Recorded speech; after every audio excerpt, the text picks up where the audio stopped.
तेरे जैसी औरतों के लिए सरकार की एक स्कीम है जिसे आश्रित कोटा कहते हैं। मतलब कि पुलिस वाले की विधवा होने के नाते तुझे रमन की नौकरी मिलेगी, कांस्टेबल।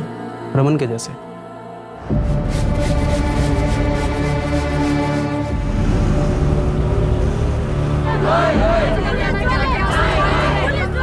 देविका पीपल, उम्र 14-15 साल, माता पिता राम पीपल, रानी पीपल, लालीपुर गांव में मजदूरी करते हैं।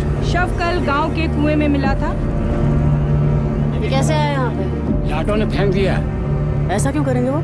First of all, congratulations on your getting Oscar shortlist listed for this movie, which is great. I saw it a few weeks ago and really enjoyed it. Um, and I think I read that you actually saw an image that kind of like led you down this road. You saw an image of police women at a protest, I guess, or Yeah, I mean, I've been looking at the subject before, but in a different way from a documentary angle, and I had not found a way in to like talk about violence in a way that I felt I could get a grip on it or an understanding of it. So I'd sort of shelved that project and all the research I was doing.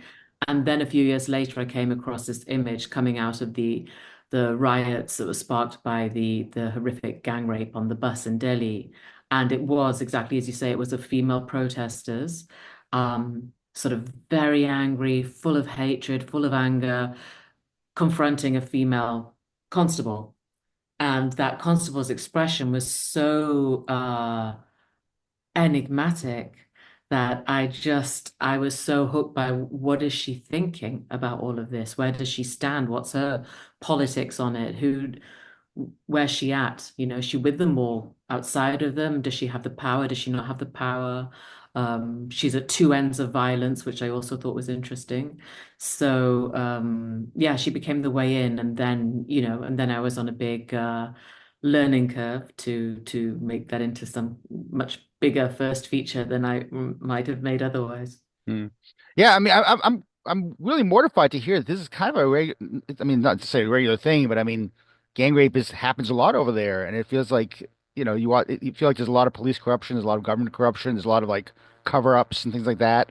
Um, and we don't really hear about it too much over here, which is like very, I mean, here in being America, I guess. Um, Yeah, I mean, I think the thing is about this film, which I've noticed, having now played it with audiences in many different places, is that these topics of corruption and violence and even impunity at some level, that they're present everywhere, but at a less transparent level. So those themes are actually resonating with audiences. And violence against women, as we know, is everywhere also. mhm. Um, but they're resonating with audiences everywhere. So it's turned out to feel like that while it looks very country specific, a lot of people are relating to not just my heroine and her emotional trajectory of her, path and her grief, but also about what the film is talking to. Mhm. And also, it's interesting because I've seen a lot. I mean, there's been crime dramas, crime thrillers, real, very realistic ones, authentic. But there's sort of like a noir element to your film, which we haven't really don't really see out of India. We see out of like other Asian countries like Korea and Hong Kong and other places like that. I mean, was that kind of something that was in your mind while you were making this that would kind of have that element, even though it's more grounded? I mean, yeah, I definitely wanted to lead. It started off more about saying, well, what don't I? Because I always work from that perspective. What don't I want to make? Like, I didn't want to make a film about the good cop and the bad system. I felt that Sure. I understood that storyline many, many times from many countries, and I was looking for something that felt a bit more complicated and a bit murkier. And I suppose that from that came the idea of this sort of never-ending pit of sort of mess that Santosh is going to fall into that becomes somehow worse and worse and worse. So that just felt like, even though it's a slow vortex, she had to go down it in a slow burn kind of way. Mhm. And I mean, another thing which surprised me right away was the fact that that's a government policy there that if a woman loses her husband, police officer husband, that she basically can say, oh, you can take over his job, which is something which is like, I don't think that's, I'm sure that, is there more training involved than actually we see in the movie? Because it doesn't seem like there's a lot of training. It seems like just puts on the uniform and just shows up or, Well, that's just because I didn't want to do a Rocky montage, oh, right? right. So yeah, I thought about, what do I do in covering that? Like what fantastic filmic idea have I got to get around that? And couldn't find anything that was floating my boat. But it is mentioned several times in the film that she will have training and that she is going to undergo or has undergone training. So yes, there is training.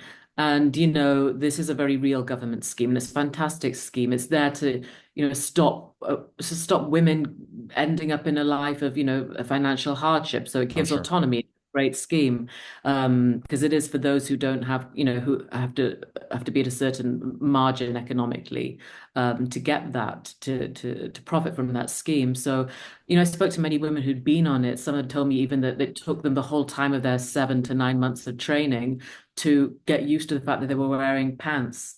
Like because it just Oh, I even see. wearing trousers was such a thing for them that the training was very took a long time to get a shift in their sense of themselves. So I thought that was kind of interesting. And did you approach this like I think I read that you did a lot of interviews. So did you approach this like you were making a documentary normally, where you're doing a lot of interviews and getting information before writing even? Yeah. From the Oh, yeah. start. I mean, from the Yeah. start, I was working with police anthropologists, to make sure that I was making something that was grounded in something real, and not grounded only in 100 other movies. So that's always my coming from documentary. It's sort of where, my big inspiration is always in the people I meet and the places I've visited and those things. So that's where I had to root myself to feel comfortable in the fiction and to feel really inspired as well. Now, I assume you filmed it in that same rural area in India. You found a place to shoot. I mean, how hard was the cast and to do all those things? I mean, this ends up having a really big cast, even though it's mainly the two women. There's a lot of people around them. There's a lot of there's smaller roles, bigger roles. I mean, I'm really curious about how you even go about, starting the production on this movie like this and finding the cast. Well, the great thing about never having done it before is that you've no idea what you're signing up for. You're just writing works. I did a short fiction, after having written this before going into production. I did a short fiction in between. And, that I wrote all at magic hour in pure bliss of, oh, isn't this great? I'm writing this in magic hour. Obviously, and then coming on set and realizing what that meant. So, only at some point, quite far down the line, did I realize there was like 76 speaking parts and that this was actually quite a lot. So I was constantly casting. It was one of the major things I was doing throughout the shoot. But I kind of feel really, proud that, I never felt a compromise on anybody in that process, even though it was such a big slate to cast. So even, Raman, even the dead husband, I really took my time to find the right person because all we have is a photograph of him. He has Hmm. to symbolize their love, their marriage, his integrity. There's a lot he's got to do in this one photograph, which is his one representation in the film. So, by using a lot of local people, by using people who do the actual jobs they do, a mortuary technician or the cobbler in the street who actually, takes complaints with the police. By just drawing on that made the job a lot easier, and feel a lot more authentic. So. Yeah, it's interesting because when you're writing a screenplay, I mean, you write what you want to write and tell the story you want to tell. But I mean, like, yeah, trying to transition to actually making that and finding those characters and finding those roles and finding those locations. I mean, it's amazing. I think it's amazing that any screenplay gets produced, to be honest. But I mean, the fact that you write something so vast and complex and um, you know, get it made. Yeah. And there's But like one false note kind of breaks the illusion, doesn't it? So they all have to equally well. You can't just have just because it's a little role, you can't have it not feel right because then you've broken it, kind of, you've broken the moment. You've absolutely, broken yeah. spell. Yeah, absolutely. Yeah, how about finding Shauna and Sunita? I mean, had they either one of them done stuff like this before, either on television or films before, or? I mean, they were slightly in different spaces in their career. Shahana's done, there's a good long legacy of sort of independent film work. And Sunita was working more in a comic space in having more TV roles recently. They're both, very trained, very skilled and trained actresses, but in slightly different spaces in their career. So it was interesting to bring them together. And I did chemistry tests and everything, and yeah, I think this is I just feel very happy for this film opening up interesting conversations around their careers as well, because they're both fantastic actresses. Oh, absolutely. You can tell from the film. And how did BBC Films get involved? Did you kind of just have a script, go to them, approach them, send them Yeah, a script? the Yeah. script. It was funny because I just had a baby. I was in LA. My ex-husband was cutting a film over there, still Alice actually, and I just thought, you know what, I'm going to leave LA now, and I haven't had a meeting, so I'll just have a meeting because everyone has a meeting when they come to LA if they work in film. So I called up Sundance Institute, who I knew because I had my doc at Sundance. And I said, I've got this idea. This is just off the image that this idea was formulated. I said, I've just got this idea for this script. I just wanted to talk to you. I talked to them about it, and they were like, that's really good. You should try and write a script about it. And then I went home and just thought that's what people say in LA. And then they followed up and said, how's it going? And I was like, oh, okay, I'm going to try and write a script then. So I wrote it, went to Sundance India Lab, and then went to Utah to do the Writers Lab in America. And then honestly, pretty soon after that, the script was in a good space. It was in a good place. And and I don't know who, I think there was a little bit of anxiety initially around the fact that it was going to be all in Hindi. That took a little time to get off the ground. But I did a sort of circular route. I met BBC while they were, and then I'd also had my co-producing partners in Europe, who were also sort of validating it. So we could present a really solid package. And yeah, they were very, very quickly on board then. Did you find it's hard to explain to the producers like the cast system, some of the elements of the film that maybe it's better known there than it is outside the country? No, to be honest, and that's why I give a lot of credit to my team as well for people being a little brave and believing, in the way that I do, that not everybody needs spoon feeding Mm, so strongly. Do you know what I mean? So the idea is for me was that this was always going to be a film that could work in a proper crossover fashion, that from the outset, from the script to coming onto screen, the edit, everything that I should be holding the viewer's hand in the West lightly enough to guide them through, but so that it represents in that very immersive way what travel does, where there are certain, you might not understand every single detail, but you're not lost, in the way you experience a different culture, like when you're there.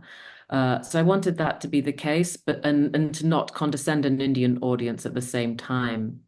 So touch wood, I think that has been working so far. Now, obviously, we're releasing and I will get a wider feedback, but so far the feedback has been good that that has been working. mm. I mean, And what I what think would you oh trust audiences. oh I yeah. think when you see audiences and their intelligence, and I really do believe in that. So yeah, no, it's not dumbed down particularly, but I don't think it loses anybody either. I mean, what would you like Western audiences to get out of this? And having shown the film at a lot of festivals and talked to people about it, I mean, what are some of the surprising things that people are getting out of it that you weren't expecting? Um, I think at some stage in my career, I'm going to learn how to answer the question of what do you want audiences to get out of it. I don't have a message to take away, that's why I leave it to the audiences. I think that there's a lot in that film to unpack, and I think that actually there's only one piece of scored music in the film, and it's on the end credits. And the reason that is that I didn't particularly want to be manipulating anybody's emotions through it. I want to leave space for the audience within the film. but the music that there is on the end and the title sequences, for me, really does sort of encapsulate the feeling that I want the audience to come away with, which is something of a real mixture of, melancholy, but sort of anger, sort of happiness for her, but it's complicated. And I think the good thing about this film is when you go and you have a drink with your friends after the film, there is a good conversation to be had about it. Oh, Not absolutely. just was it bad? There's actually quite a lot to unpack. So that's what I hope. I hope people have a good conversation with their friends in the bar after watching it. Well, I've only seen it by myself. I haven't actually seen it with friends or in early in the morning, so can't really go to the bar after. But I think you achieved that. I think you achieved a film that really works in a lot of different levels, and a lot of different emotions. So congratulations on that. Congratulations on your on being shortlisted. I'm knocking on something that you get to go to Oscar night with it. I've got some wood here. I've got some wood here. Yeah. Okay, good, nice, and I look forward to see what you do next. Hopefully be something just as interesting. So, thank you so much. Thank you. नजर बाजार से शुरू करना मुसलमानों का गढ़ है वो।